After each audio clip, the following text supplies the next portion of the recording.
صحابہ سنو، مجھے نیک عورتیں بھی پسند ہیں۔ اور پھر میرے آقا صلی اللہ تعالیٰ علیہ وسلم نے ارشاد فرمایا کہ مجھے میں اللہ تبارک و تعالیٰ آپ میلاد مصطفیٰ صلی اللہ تعالیٰ علیہ وسلم کانفرنس میں تشریف لائے ہیں۔ اے میرے آقا جناب احمد مجتبی محمد مصطفیٰ صلی اللہ تعالیٰ علیہ وسلم، ہم تو اللہ رب العزت کی اطاعت کرتے ہیں، اللہ رب العزت کا حکم مانتے ہیں۔ اللہ رب العزت کا حکم ہوا ہے کہ اس شخص کو پکڑ کر جہنم میں ڈال دو۔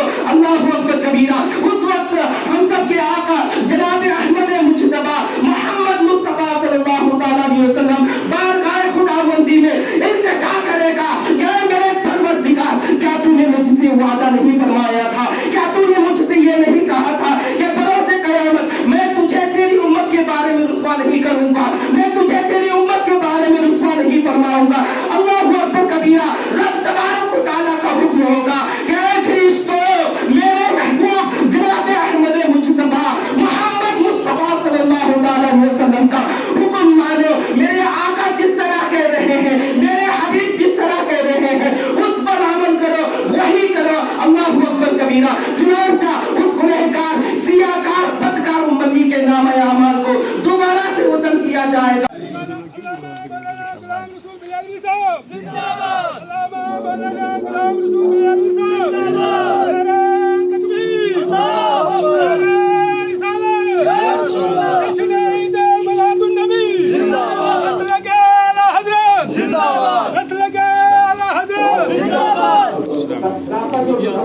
راستہ چھوڑ دو، سائڈ سے راستہ چھوڑ دو حضرت پانے کے لیے۔ رسالت اعلیٰ حضرت علامہ و مولانا غلام رسول بلیاوی صاحب قبلہ، عشق و محبت، عشق و محبت، نعرہ تکبیر، نعرہ تکبیر، رسول بلیاوی صاحب، نعرہ تکبیر، نعرہ رسالت، نعرہ رسالت، جشن عید میلاد النبی، جشن عید میلاد النبی، جشن عید میلاد النبی، نعرہ تکبیر، نعرہ رسالت۔ تشریف رکھیں آپ۔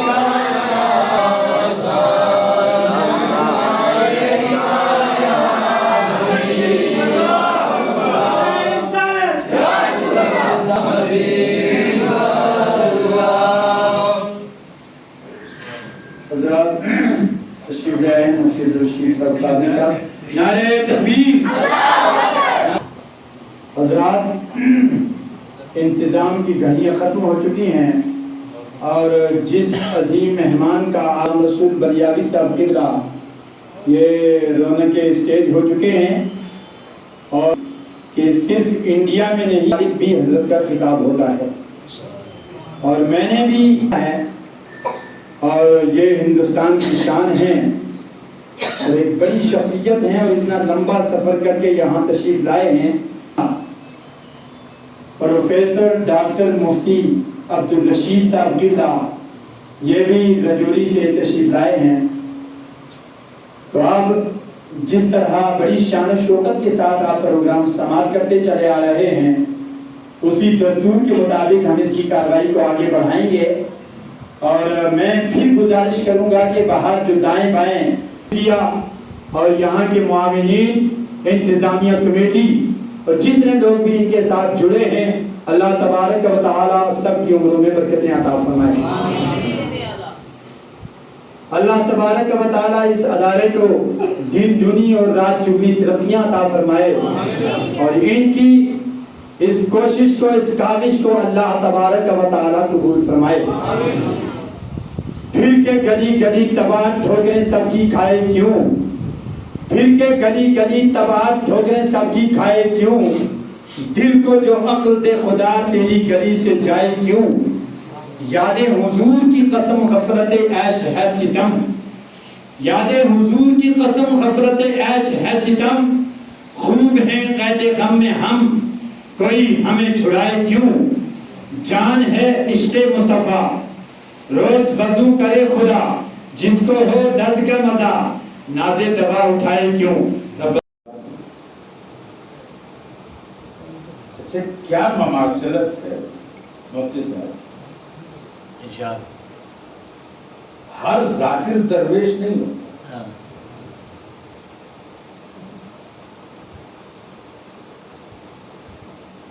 یعنی فقیری کا ذکر سے کتنا گہرا رشتہ ہے۔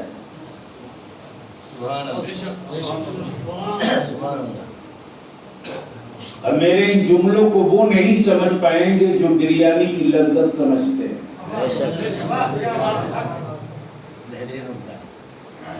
میری گفتگو کے اس حریم راز کو وہ سمجھ پائیں گے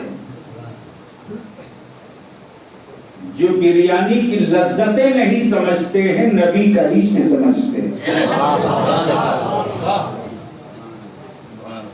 اس لیے کہ ذاکر کا درویش سے، درویش کا ذاکر سے۔ اللہ کا میرے احسان ہے کہ اس نے اپنے محبوب کی میلاد کے صدقے اپنی قدرت کا اتنا خوبصورت، اتنا اونچا ممبر عطا فرمایا ہے۔ سمجھ میں آ گیا ہو تو بولیے گا۔ یعنی ہندوستان میں ہمیں نہیں لگتا ہے کہ کسی پاور اور اختیار اور حکومت اور سطح اور منسٹر اور چیف منسٹر اور پرائم منسٹر کو اتنی اونچائی پر اسٹیج ملا ہوگا۔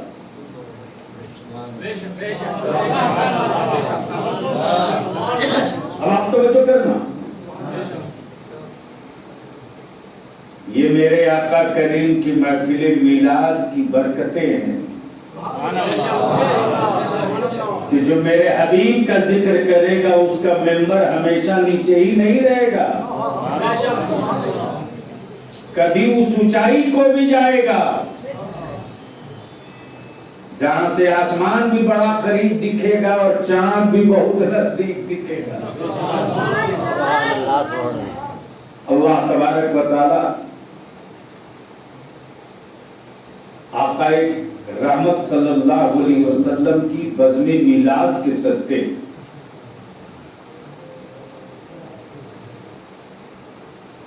ایمان والوں کے خطوں نواح والوں کی نسلوں کی اولادوں کی اقبال کی حفاظت فرمائے۔ مولانا شعبان کو اب میں محسوس کر رہا ہوں اور اب میں تحقیق بھی کروں گا کہ آخر کتنے جناتوں کا سہارا لے کر بلیامی کو پٹا لیا، ورنہ ممکن نہیں تھا۔ چند گھنٹے کی ایک تقریر کے لیے اتنا لمبا سفر، اور وہ بھی اس تاریخ میں جس تاریخ کے لیے لوگ کئی سالوں سے لائن لگا کے رہتے، لیکن میرا اپنا خود کا بلیابی کو عید کے دن کپڑے نئے ملے نہ ملے کوئی فرق نہیں، بقرعید میں نئی گنجی نئی بنیائی نئے کپڑے ملے نہ ملے کوئی فرق نہیں۔ میرے والدین بھی مجھ سے عید میں طلب نہیں کرتے کہ بیٹے میرے لیے عید میں کپڑے بناؤ،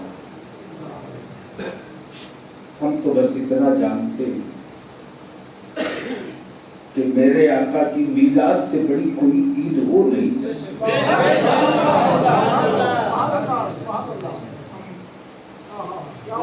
اس سے بڑی کوئی عید نہیں، اور ہم کسی مولوی کو نہیں کہتے کہ تم عید مانو، میں کسی کو نہیں کہتا تم عید مانو، اور آپ سے بھی کہوں گا کہ آپ لڑنا بھی مانو، یہ سب کے نصیبے اور مقدر کا حصہ نہیں ہے. ابو جہل مکے میں رہ کر نبی کو نبی نہ مان سکا, اور بلال بغیر دیکھے نبی کو نبی مان چکے.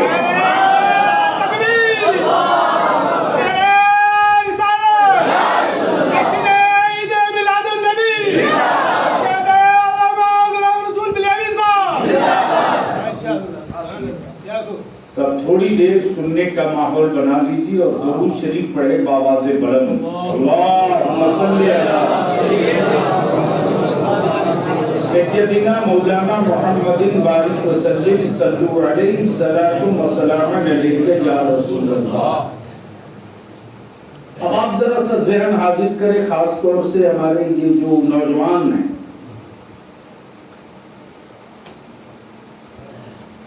ان کی میں توجہ چاہتا ہوں جو بڑی آسانی سے ہائر ہو جاتے ہیں.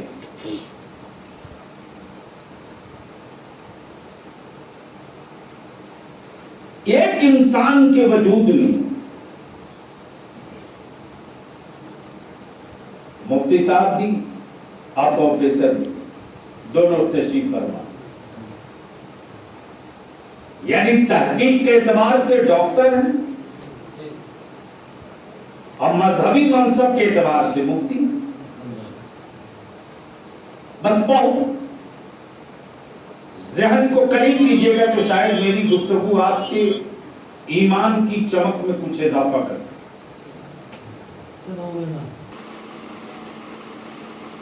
یہ عادت گزر چکی ہے.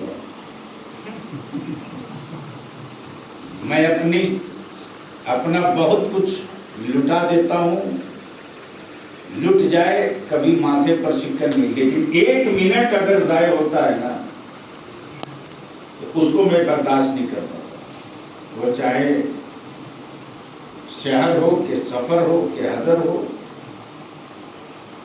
آپ مجھ سے مٹی ڈھلوا لیجیے, ڈھول لوں گا, لیکن میرا ایک منٹ برباد نہ کیجیے. میں جانتا ہوں کہ دولتیں کما کر پھر لائی جا سکتی ہیں, جو ایک لمحہ ضائع ہوا اسے لوٹا ہی نہیں. تو میں یہ عرض کر رہا تھا, تشریف لائیں, آگے تشریف آگے. یا رسول اللہ, لبیک یا رسول اللہ, لبیک یا رسول اللہ, لبیک یا حبیب اللہ, حدیثنی یا رسول اللہ, حدیثنی یا حبیب اللہ.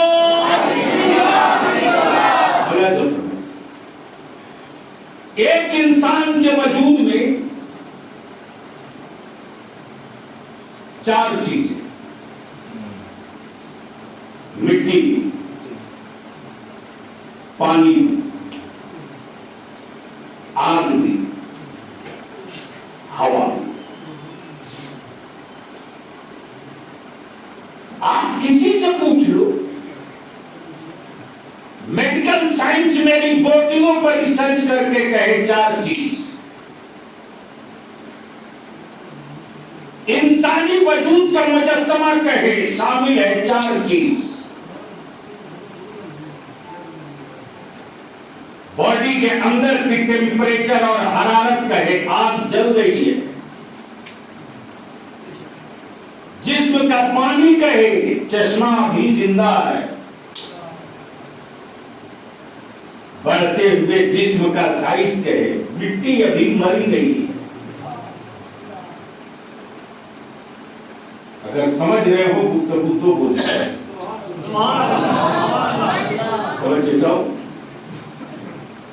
یعنی آگ بھی, مٹی بھی, پانی بھی, ہوا بھی.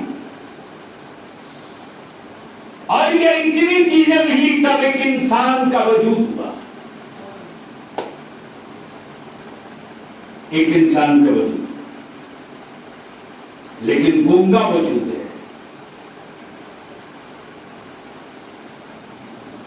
تصویر تو ہے, زندگی نہیں ہے. حضرت مفتی صاحب ایک بڑا حساس نقطہ آ گیا. مورت تو ہے, زندگی نہیں. تصویر تو ہے, حرکت نہیں. آنکھیں تو دکھ رہی, روشنی نہیں. پیر تو ہے لیکن محتاج ہے. ایک کا نقشہ بھی بنایا ہے لیکن غلہ نہیں کھانے کے لائق ہے.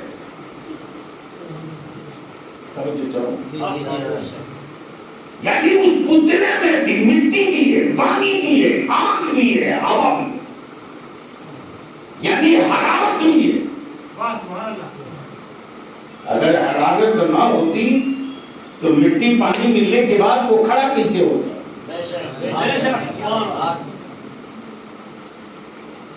اور مرضی آپ کی چاہو چاہو کھڑا کر لو, اس لیے کہ مجسمہ ہے, محتاج ہے. چاہو تو پہاڑ پر کھڑا کر کے زمین قبضہ کر لو, یا چاہو تو چوراہے پر کھڑا کر کے علاقہ قبضہ کر لو. لیکن کیا پتھر کو معبود ماننے والوں کی عقلوں پر قدرت کی طرف سے پتھر ہے.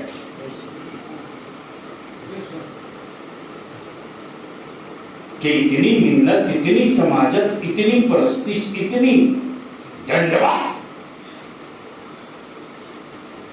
کے باوجود بھی اس کا معبود کبھی بول نہ سکا, کبھی بول نہ سکا.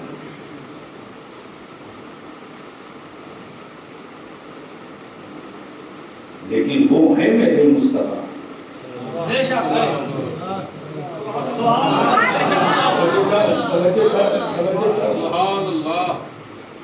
جس نے نہ جانے کتنی پشتیں, کتنی نسلیں معبود سمجھ کر کیا کیا نہیں کیا, اور سب کرنے کے بعد بلوا بھی نہ سکا, بلوا بھی نہ سکا. تو لانے والا تو لایا تھا میرے نبی کا امتحان لینے, اب وہ بھی پوچھ کے لایا تھا اور اس یقین کے ساتھ لایا تھا, پوجا میں نے ہے میری بولے گا, پھول میں نے چڑھایا میں میری بولے گا, لڈو میرا سیون کیا میری بولے گا. یہی سوچ کے تو ابو جہل لایا تھا, اور جیسے ہی لایا لا کر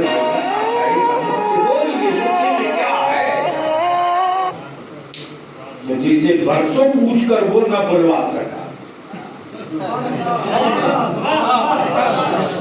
بول سکتے ہو تو بول, جسے برسوں پوچھ کر نہ بلوا سکا, جیسے ہی میرے آقا کی انگلی پاک اٹھی ہے, اشارہ ہوا, نبی کی زبان نہیں انگلی اٹھی ہے.